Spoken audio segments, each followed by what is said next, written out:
Hi, welcome to Gattu's kitchen.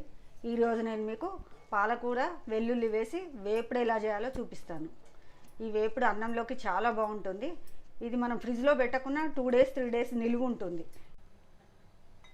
ముందుగా ఒక 5-6 స్పూన్లు నూనె వేసుకొని నూనె బాగా వేడెక్కినాక ఒక 1/2 స్పూన్ ఆవాలు, 1/2 స్పూన్ జీలకర్ర, 1 స్పూన్ మినప్పప్పు, 1 స్పూన్ శనగపప్పు ఇవన్నీ వేసుకోవాలి.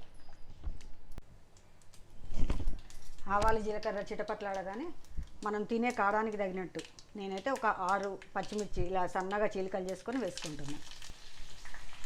చిన్నగా కట్ చేసిన వెల్లుల్లి ఒక 30 వరకు వేసుకున్నా. మనకి ఇష్టం ఉందని వేసుకోవచ్చు. వెల్లుల్లి పర్టికులర్గా ఇన్ని అని ఏముండదు, బాగుంటుంది. వెల్లుల్లి మన పంట కింద తగిలినప్పుడు చాలా రుచిగా ఉంటుంది. ఇవి కొంచెం వేగనివ్వాలి. సన్నగా కట్ చేసుకున్న కరివేపాకు వేసుకోవాలి.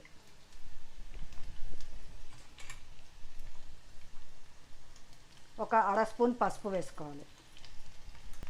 ఇలా పచ్చిమిర్చి వెల్లుల్లి వేగగానే పాలకూర ఒక 4 పెద్ద కట్టలు బాగా శుభ్రంగా కడిగి కట్ చేసుకొని పెట్టుకున్నాను. ఇది వేసేసుకోవాలి.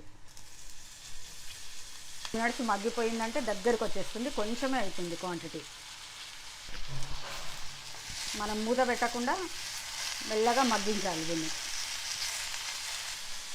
మనం ఇలా మధ్య మధ్యలో కలుపుతూ పాలకూరను బాగా వేగనివ్వాలి.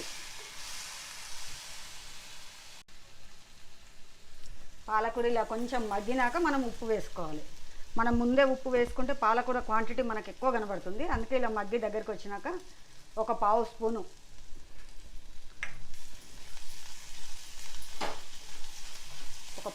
ఉప్పు వేసుకొని ఇలా బాగా కలిపి వాటర్ వస్తుంది, ఇంకొంచెం వేగనివ్వాలి. ఆ తర్వాత ఒక 3 స్పూన్లు నువ్వులు వేయించి పొడి చేసింది ఇది వేసేసుకోవాలి.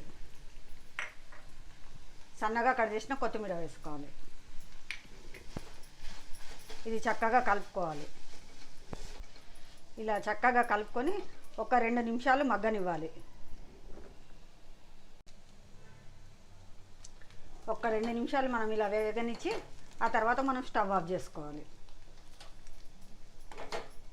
ఒక 10 నిమిషాలు దీన్ని ఇలాగే వదిలేయాలి. మనం మూత పెట్టకుండా వదిలేయాలి. ఇలాగే ఆ వేడికి అది ఇంకా మగ్గిపోతుంది, మంచిగా ఫ్రై అవుతుంది.